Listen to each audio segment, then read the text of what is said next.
Hello students. In our earlier video lecture, we have gone through the, the phonetics, and at the same time, we had to speed up the another subject, that is fifth, paper number fifth, literary theory and criticism. Two terms that we have gone through these terms, and now we have to speed up that syllabus too. So in this regard, definitely I have taken the next term for our study that we are going to study. See, symbols is the next concept or literary term that we need to focus on. Definitely symbol is a theoretical concept, and that is what it found a place in the literary theory paper. Symbols, as we know, we have studied in FYBA or SYBA English subject, that the syllabus is designed to acquaint the students with all other aspects of literary criticism and appreciation. So this aspect and say appreciation, we find the type of appreciation that we do in case of poetry. So symbol, it forms one of the element of poetry. It stands for the element of appreciation. It makes both the poet and the reader to feel the pleasure of the poetry. It indicates something new. It signifies something. And that has been the theoretical concept that we need to study. Symbols, as we know, is anything which signifies something. It stands for something. Suppose the pain. Pain is physically a pain. Its work is to write, but the pain may be used to signify the literacy. It may be used to signify the knowledge as a power. So that is, it stands for literacy. Pain signifies literacy. It stands for, again, the knowledge. It stands for the knowledge as a power, and it indicates something to teach. So symbols are anything which signify something. It stands for something.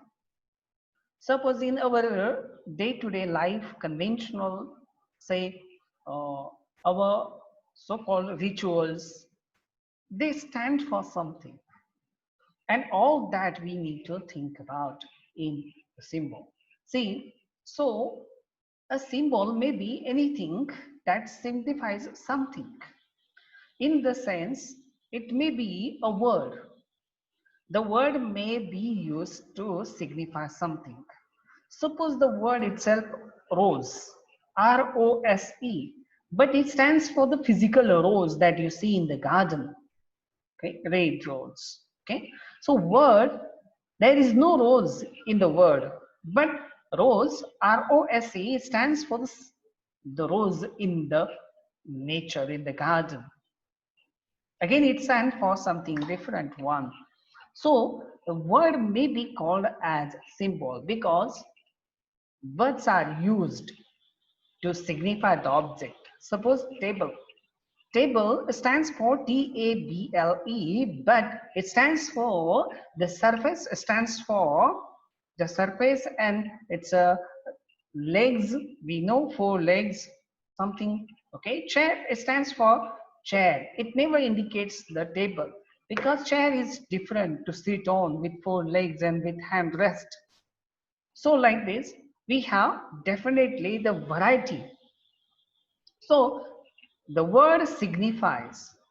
शब्द आपल्याला सुचवतात का शब्दामध्ये काय अर्थ आहे, जो शब्दामध्ये नाहीये, spelling मध्ये नाहीये, पण ते आपल्याला लगेच लक्षात येतं. टेबल म्हटल्यानंतर TABLE ह्या मध्ये टेबल नाहीये, पण टेबल आपण लगेच बाहेर त्याचा संबंध लावत असतो, सिग्निफाय होतो.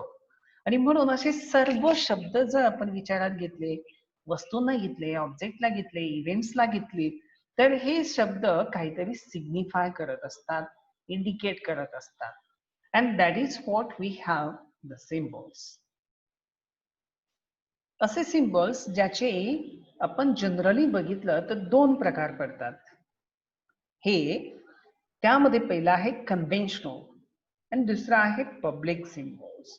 कन्व्हेन्शनल म्हणजे पारंपरिक दृष्टीने जे वापरात आलेले आहेत रोज. Okay, it stands for religion, it stands for love, it stands for the spirituality, religion, religious or spirituality.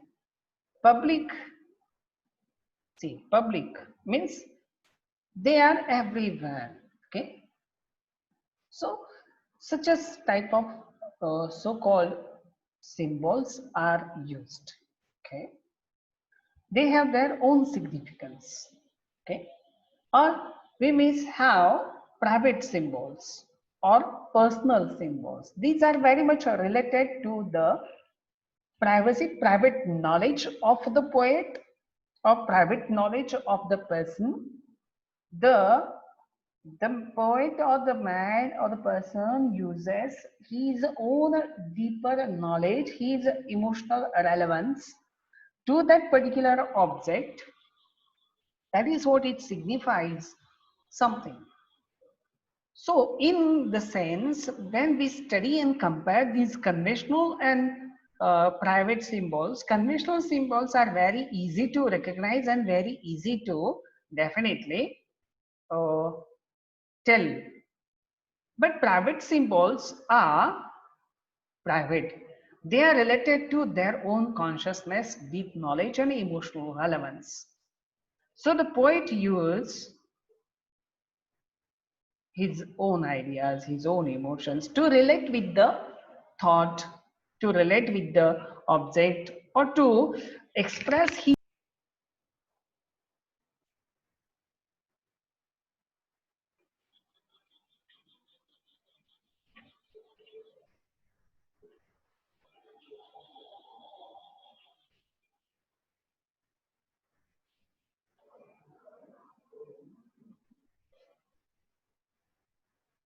See, so in say, so the poet uses, okay, see, the poet uses these type of things in our so-called speaking. Okay, so when we study this type of sounds and symbols, definitely we need to think about all other areas. Okay, see, suppose what do we have? Blake is very much well known for private symbols. Or in the sense, W.B. Yeats is another influential modern poet who was influenced by William Blake.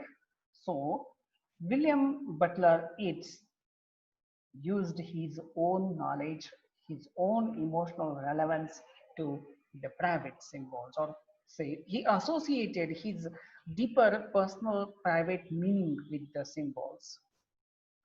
And that is what we need to think about these symbols. Okay, see, it's a shared selection of association, means those are public symbols or conventional symbols. These are definitely associated by the large masses of people, and these masses of people who associate themselves, suppose in case of say the rising sun, it stands for it stands for the new beginning. It stands for the youth. It stands for the vigor, the strength, the power. The rising sun indicates there is an opportunity. Setting sun indicates that it's old age. The sun is setting. There is a darkness thereafter. After the sun sets, there is a darkness. Rising sun indicates the happiness, joyfulness, vigor, strength. But rising sun or setting sun indicates the death, the grief, the pain, the sufferings. At the same time, this setting sun stands for that old age. Okay. So like these, we have the different associations with this. Not just these, but there are others such as, so the rivers are there, the mountains are there. There is mountain, definitely it's upward. It stands for a challenge. It stands for that man has to strive, strive, strive to reach out to the peak of the mountain. And definitely it needs a hard work to jump on the mountain. So it indicates the strength, it indicates the challenge rather. The river. River stands for the life. River. River goes on flowing, flowing until it merges with the sea. Life is such a one. Human being lives his life as a river. It continuously flows on. So the river indicates these are associated meaning that we see. The rainbow in the sky.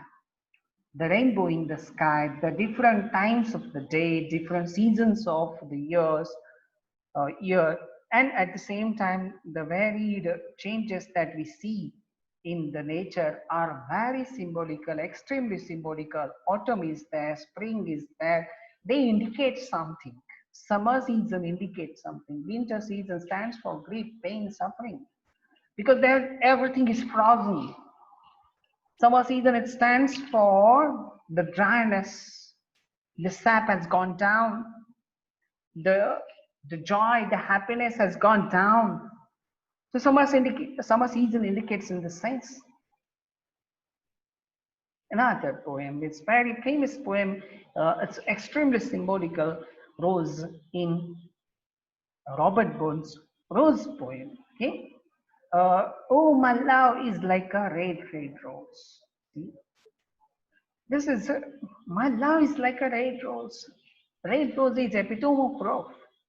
Oh, my love is like a red rose. Means his own personification. We can say his beloved is also like a red rose, such a beautiful flower, such a smelly flower. Okay. So we do have this type of rose. Blake's rose. William Blake has used the rose, but with a different, its private meaning. This role stands for love and bait. Stands for there is a sexual connotations. See connotations. It indicates refers to the physical love, the bait. Okay. Crimson rose, second rose symbolizes the destruction wrought by furtiveness. Okay. So second rose it indicates the destruction. Okay. In the same way, we do have some of the theories propounded by S.T. Coleridge is one of the romantic poet. His poetry is also symbolical, romantic tradition of poetic poetry writing, the association for the imagination, association for the emotions are predominant features in the romantic version of poetry, and S.T. Coleridge belongs to this tradition. So, Coleridge, who defined the allegory and symbol. There is a difference that he propounded in his Biographia Literaria. This book is extremely noteworthy book in the literary criticism, since it is advocation of the romantic features of or romantic traditions of poetry. So his entire concept is modified by the romantic tradition of the time. We have William Wordsworth. William Wordsworth is also belongs to this same tradition. Coleridge, in his Biographia Literaria, there are certain chapters just like 12, 14, 16 or 18. numbers chapters in which he describes, asserts his romantic philosophy of poetry. So, Coleridge has given the difference between the allegory and symbol. In what way he defined allegory? Allegory is a translation of abstract ideas